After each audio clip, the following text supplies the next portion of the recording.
Hi, this is Anna, and I looked at the biology of cerebral palsy. Hi, my name is Gray, and I looked at cerebral palsy from a social/disabilities perspective. Hi, I'm Michael Sasha. I am from All Kinds of Kind, and I will be talking about living with cerebral palsy and also our integration piece. Hi, my name is Megan Reed, and I looked at cerebral palsy from a biblical perspective. Cerebral palsy is a developmental disorder and the leading cause of disability in young children. There isn't a lot of information on the biology of cerebral palsy, except that it is a result of a brain injury sustained during fetal development or birth.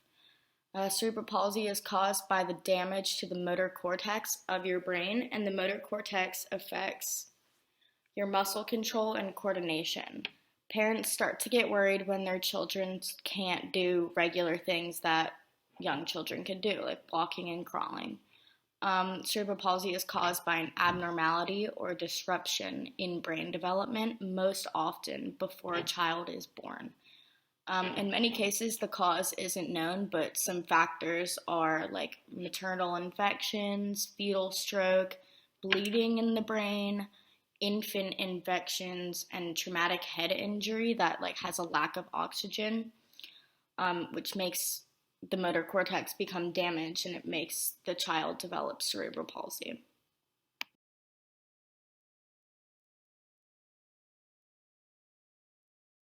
The impacted areas include mobility, communication, and social aspects. Cerebral palsy can result in impairments of movement and posture that limits one or more major life activities, which classifies cerebral palsy as a disability because impacted areas are affected. The social ramifications include hearing loss, physical development, and visual impairment. Some people with these ramifications need to do physical therapy. Physical therapy can help improve physical capabilities, sensory development, and reflexes to major parts of the body. This can be beneficial to the person with cerebral palsy, but also to their families and caregivers to reduce stress and help people with cerebral palsy develop in some of these areas so they can be more independent. Not all people with cerebral palsy have all these social ramifications or are affected by all the impacted areas. It just depends on the person. So I got my source from Linda Fleshig, and she's talking about what it's like to live with cerebral palsy.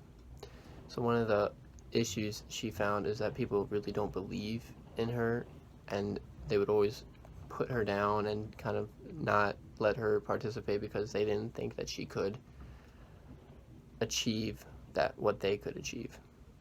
Another issue she found was that she was excluded from doing physical activities like playing sports with other kids because they didn't think that she could keep up with them and, play basketball with them or just run around the playground. She also found that people were scared to talk to her because they thought that they would either offend her or that she wouldn't be able to function with them. She also found that she needed consistent therapy to try and get the highest amount of functioning she could so that she could try to go up and down stairs or just move around as easily as possible. She was also called a lot of names that really affected her view of herself and caused her to get a little depressed. And she also had difficulty getting around, using a cane most of the time, and trying to go up and down stairs were an extreme difficult.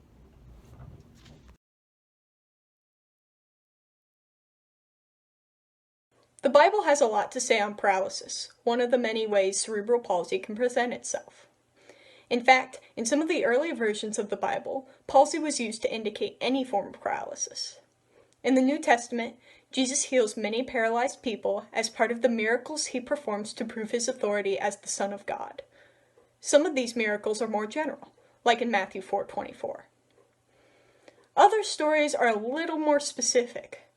One of the miracles was so important that it is mentioned in 3 of the 4 Gospels. In this story, a paralyzed man is lowered through the roof of a house to see Jesus, who forgives him of his sins. When the scholars and priests in attendance claimed that this was blasphemous, Jesus responded by telling the man to get up and walk, healing him from his palsy. Many biblical scholars interpret this particular miracle as Jesus taking a stand against unfair economical systems that sometimes cause the disability due to malnourishment.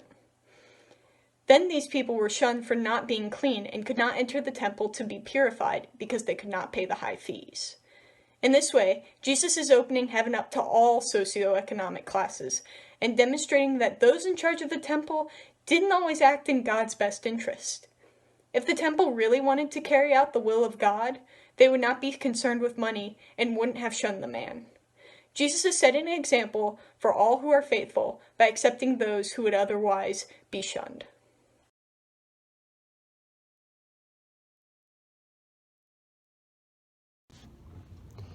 So our integration piece was how widespread cerebral palsy is. So in the Bible, people that were paralyzed were called palsy in reference to being paralyzed. Biologically, cerebral palsy can affect different parts of the body, so it can either affect just the legs or just the arms or one side of the body or sometimes just the chest.